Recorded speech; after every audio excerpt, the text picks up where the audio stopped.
Now, we ain't done talking that big-time Niners win. San Francisco has now won 4 in a row. They have a 1-game lead on the Seahawks in the NFC West, basically 2 with the tiebreaker. Let's go back to Levi Stadium where Kate Rooney caught up with our Niners insider, Brad Graham. Joined now by Brad from the TheSFNiners, one of the most successful 49ers accounts online. Brad, what do you call it when an offense unclicks? How much of what happened today was kind of a hangover from Mexico City on that side of the ball? That's a good question because they really went out of Mexico City and thrived and just as an offense moved the ball at will.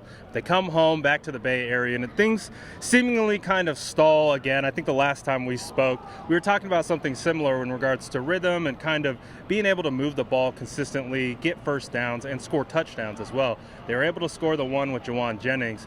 But other than that, a little bit disjointed again. I don't know what we call it, but it's something that's starting to kind of creep up again and again. We did see them throw the ball a lot again today. So do you think that that's kind of the sign that Kyle Shanahan wants to mix things up and not just be known as a run-first team? I think so, but when we look at Kyle Shanahan historically, they love to run the football. If they're running the football 30 times a game, they see that as a recipe for success. So I always believe that will be there. But Jimmy Garoppolo did drop back to pass quite a bit today. He also got hit quite a bit today. Didn't seem like he suffered any injuries or anything like that, so that's good. But yes, I could see the 49ers morphing into a little bit more of a well-balanced offensive attack moving forward. And especially because it seems like they lost one of their most prolific running backs, potentially for a couple weeks. We don't know the full extent yet, but Elijah Mitchell did leave the game.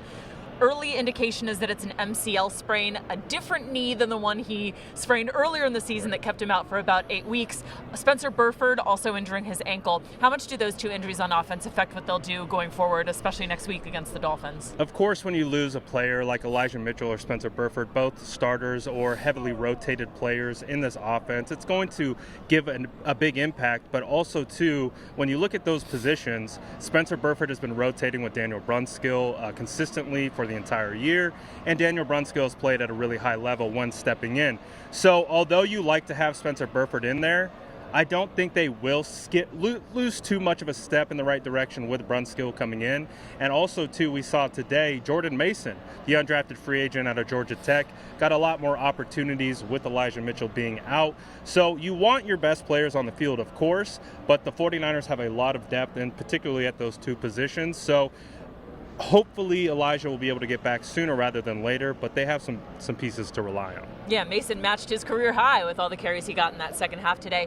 Hey, I can't believe I made it this far in this conversation without asking you about the defense, because they pitched another shutout in the second half, just another dominant performance from D'Amico Ryan's group. What stood out to you today? I mean, D'Amico Ryan's is continuing to put on what we like to call a master class from the defensive side of the football. Again, 4 straight games where his defense hasn't allowed a touchdown in the second half, which is phenomenal.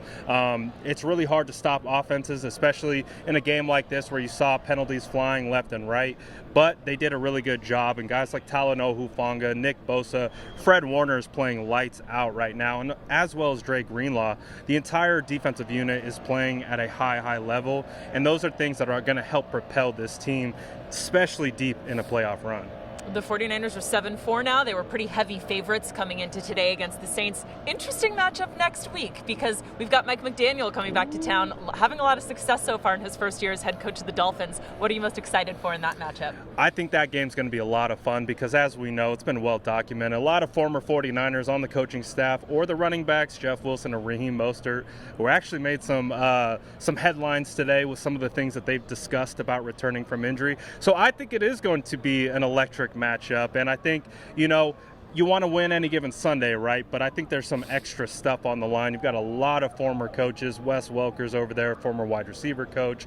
John Embry, tight ends coach. There's a lot of crossover between those 2 organizations, and I think it's going to be a really good battle here next week. They're feeling pretty good in the 49ers locker room right now. All right, Brad Graham, thank you so much for joining us. Always great to have you with us. Thank you.